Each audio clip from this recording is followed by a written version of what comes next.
1월 25일 주일 이른 아침입니다. 오늘 말씀 읽기 본문은 사무엘상 25장입니다. 본문을 다음 세 단락으로 나누어 묵상하고자 합니다.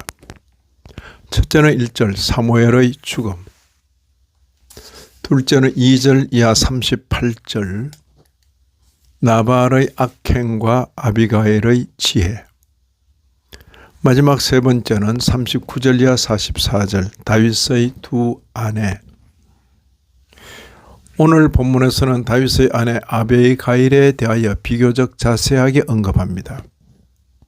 어떤 계기로 아비가일이 다윗의 아내가 되었는지에 대하여 말하고 있습니다. 본문 초두에 기록된 사무엘의 죽음은 한 시대가 지나가는 것을 잘 보여주고 있습니다. 1절 상반절을 보시면 사무엘의 죽음에 온 이스라엘의 무리가 모여 그를 두고 슬피 울며 라마 그의 집에서 그를 장사한지라. 성대한 장례식이 치러졌겠으나 다윗은 그 자리에 함께하기가 어려웠을 것입니다.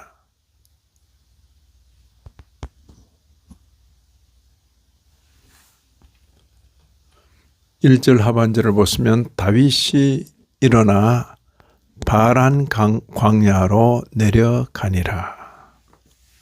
사무엘의 죽음, 사무엘의 장사, 그럼에도 다윗은 바란 광야로 내려가는 것입니다.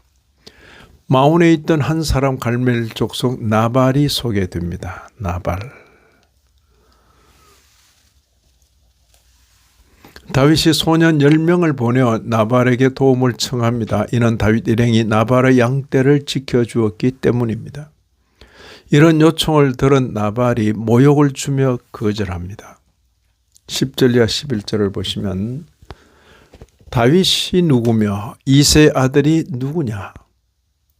요즘에 각기 주인에게서 억지로 떠나는 종이 많도다. 내가 어찌 내 떡과 물과 내 양털 깎는 자를 위하여 잡은 고기를 가져다가 어디서 왔는지도 알지 못하는 자들에게 주겠느냐. 다윗을 주인에게서 도망친 종처럼 취급하면서 정중히 요구하는 도움을 거절하였습니다. 이에 다윗이 분노하여 나발을 치러 나갑니다. 13절 보시면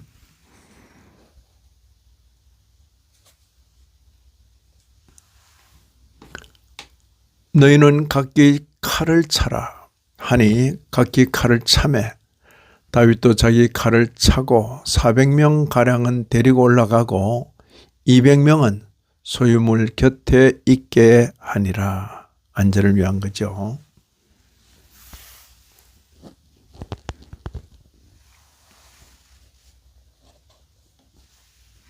일의 전말을 들은 나발의 아내 아비가일이 지혜롭게 처신하여 일촉즉발의 위기에서 전쟁을 모면하게 합니다.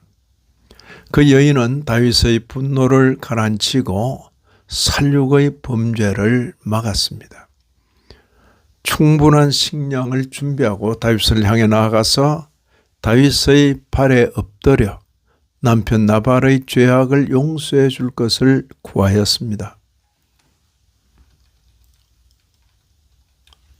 26절 이하 28절입니다. 내 주여 여호와께서 살아계심을 두고 맹세하노니 내 주도 살아계시거니와 내 주의 손으로 피를 흘려 친히 보복하시는 일을 여호와께서 막으셨으니 내 주의 원수들과 내 주를 헤아려 하는 자들은 나발과 같이 되기를 원하나이다. 주의 여종의 허물을 용서하여 주옵소서.